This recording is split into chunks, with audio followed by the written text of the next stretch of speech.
Bismillahirrahmanirrahim. Assalamualaikum warahmatullahi wabarakatuh. Ahlan wa sahlan teman-teman di dalam Ramadan Series bersama dengan saya dengan tema Beningkan dari Hati. Nah, kita masih meneruskan tentang tafsil madakhilis syaitan ilal qalb, penjelasan tentang jalan-jalannya syaitan masuk ke dalam hati manusia. Kemarin kita udah bahas dua, yang pertama al-ghadab, marah, dan yang kedua asyahwah, hawa nafsu. Nah, yang ketiga sekarang kata ulama adalah jalan masuknya syaitan ke dalam hati manusia itu lewat al-hasad, lewat iri dan dengki. Apa makna dari iri dan dengki? Iri itu artinya kita menginginkan atau mencintai sesuatu yang ada pada diri orang lain, sehingga kita melupakan kebaikan yang ada dalam diri kita atau dalam kehidupan kita. Ini namanya iri.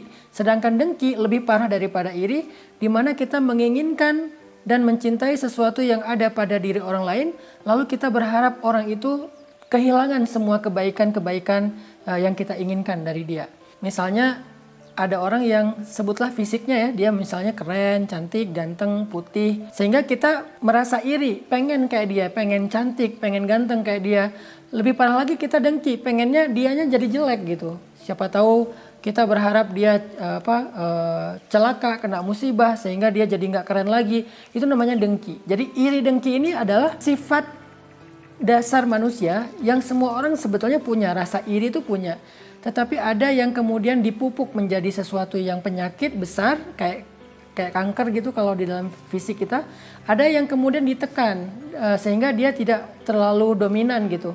Nah, kalau kita membiarkan rasa iri ini dipupuk dengan cara apa? Dengan sering membicarakan tentang orang lain, dengan sering memperhatikan apa yang ada dalam kehidupan orang lain sampai lupa dengan diri kita sendiri, sampai ada muncul istilah rumput tetangga itu lebih baik, lebih hijau.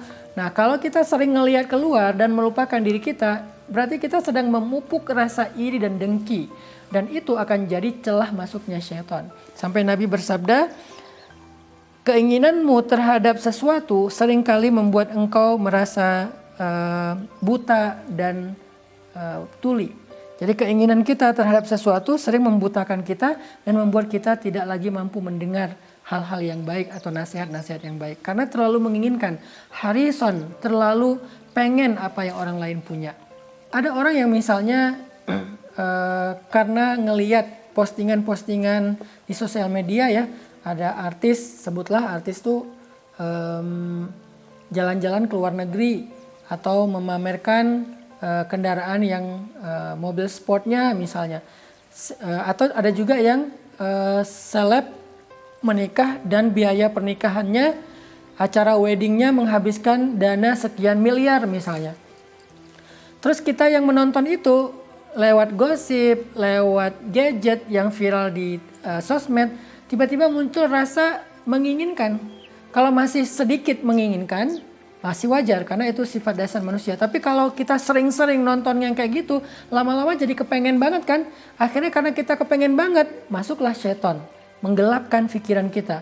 Mulailah muncul niat-niat yang buruk. Apakah mencuri, apakah merampok, apakah menipu, apakah korupsi. Minimal menipu dalam perdagangan karena pengen cepat kaya, pengen bisa jalan-jalan ke luar negeri, akhirnya dia nggak jujur lagi dalam usahanya, dalam dagang bisnisnya. Nah, ini kenapa bisa sampai terjerumus kepada dosa? Gara-gara dia terlalu menginginkan apa yang sering dia lihat di sosial media, kemudian keinginan yang kuat itu membuat dia menjadi iri atau bahkan dengki sehingga syaitan masuk ke dalam dirinya. Jadi al-hasad wal hirs, rasa iri dengki dan terlalu menginginkan apa yang ada pada diri orang lain dengan cara sering menonton, menyaksikan, memperhatikan, kepo dengan orang lain sampai melupakan nikmat dalam kehidupan kita pribadi, itu adalah pintu masuknya syaitan ke dalam hati kita. Yang keempat, syaitan masuk ke dalam hati manusia itu lewat, nah ini kita nggak nyangka ya, lewat asyab'u minat ta'am, terlalu kenyang ketika makan. Sampai makan yang terlalu kenyang juga ternyata menjadi pintu masuknya syaitan. Dan ini relate banget dengan ibadah puasa kita. Kita ngerasain ya ketika kita buka puasa itu rasanya kayak panik kan. Segala macam pengen dimakan, segala macam pengen diminum, segala macam pengen dirasain. Sehingga ketika kita makannya terlalu kenyang saat berbuka puasa, akhirnya masuklah syaitan bersama makanan yang sangat banyak itu ke dalam perut kita. Lalu mempengaruhi kita. Menjadi apa? Satu kata ulama, menjadi gampang ngantuk dan lemah untuk beribadah. Makanya wajar ketika kita bulan puasa pengen banget taraweh, tapi seringnya absen. Kenapa? Udah kekenyangan pas berbuka, akhirnya taraweh nggak kuat. Kalaupun taraweh kita paksain, nggak khusyuk. Jadi kita taraweh sambil nguap-nguap, taraweh sambil merem-merem, taraweh sambil kayak orang yang mau jatuh. Kemudian imam lagi baca apa kita nggak sadar dia baca surat apa, bahkan kita juga nggak tahu udah rakaat keberapa. Kenapa nggak bisa kuat beribadah? Karena tadi syaitan sudah menguasai kita lewat kenyang yang berlebihan. Kemudian ulama juga mengatakan bahayanya kenyang yang berlebihan itu, kata ulama, ayudhiba rahmatal khalqi min qalbih li'annahu yadhunnu annahum kulluhum syaba'. Hilangnya rasa kasih sayang terhadap orang lain di dalam hatinya karena dia berpikir semua orang itu kenyang. Jadi kalau kita terbiasa kenyang itu kita jadi nggak empati, teman-teman, kata Syekh Said Hawa. Kenapa nggak empati? Soalnya kita terbiasa kenyang jadi nggak pernah ngerasain lapar. Lalu kita jadi berpikir semua orang kenyang. Apalagi dalam kondisi kayak pandemi sekarang, ketika banyak orang yang susah, lapar, tapi kita ngerasa nyaman, semua stok makanan kita ada, akhirnya kita hilang empati. Kayak kemarin aja, saat minyak goreng langka, beberapa orang mampu membeli minyak goreng yang harganya mahal, yang sampai harganya 100.000 lebih, atau pakai minyak zaitun. Nah, mereka yang mampu ini tidak mampu merasakan empati terhadap masyarakat yang tidak mampu membeli minyak goreng. Kenapa? Karena mereka udah biasa aja. Jadi di luar langka, di rumah mereka masih bisa mereka masak dengan minyak goreng walaupun harganya mahal. Nah, jadi kenyang menghilangkan empati dari hati seseorang. Dampak lain dari kenyang itu adalah annahu idza sami'a kalamal hikmah la yajidu lahu riqqah. Dia kalau mendengarkan nasihat-nasihat itu dia nggak mendapatkan riqqah, itu kelembutan hati atau kepekaan. Jadi dia nggak berkesan gitu dengan nasihat-nasihat. Jadi kalau dia dengar ceramah nggak berkesan, dia dengar khutbah nggak berkesan, dia dengar nasihat nggak berkesan. Kenapa? Kenyang. Kenyang itu ternyata membuat hati kita tidak lagi peka. Dan yang terakhir adalah ayyuhija fihil amrad, akan meresikokan dia terhadap banyak penyakit-penyakit fisik. Intinya kata Syekh Said Hawa, kenyang terhadap makanan yang berlebihan itu adalah madakhilus syaitan ila qalbi. Jalan masuknya syaitan ke dalam hati. Nabi SAW bersabda, al-mu'min ya'kul fi mi'an wahid, wal kafir ya'kul fi sab'ati am'a.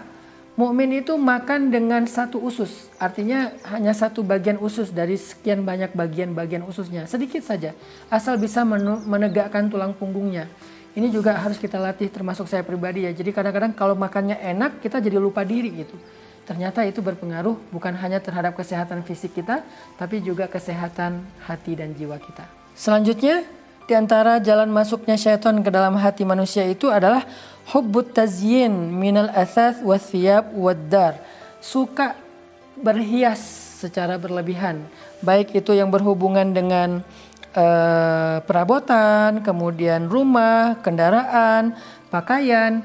Kalau kita suka pamer dengan apa yang kita miliki, lalu menghias-hiasnya secara berlebihan, maka cenderung kita akan dikuasai oleh syaitan. Kenapa? Syaitan itu akan membisikkan kepada kita untuk menjadi ujub, menjadi takjub terhadap diri sendiri. Kita terlalu menghias kendaraan kita secara berlebihan. Kadang kan ada orang yang kayak terlalu berlebihan dalam menghias kendaraannya. Contohnya sampai dia pakai rotator, sampai pakai berbagai macam aksesoris.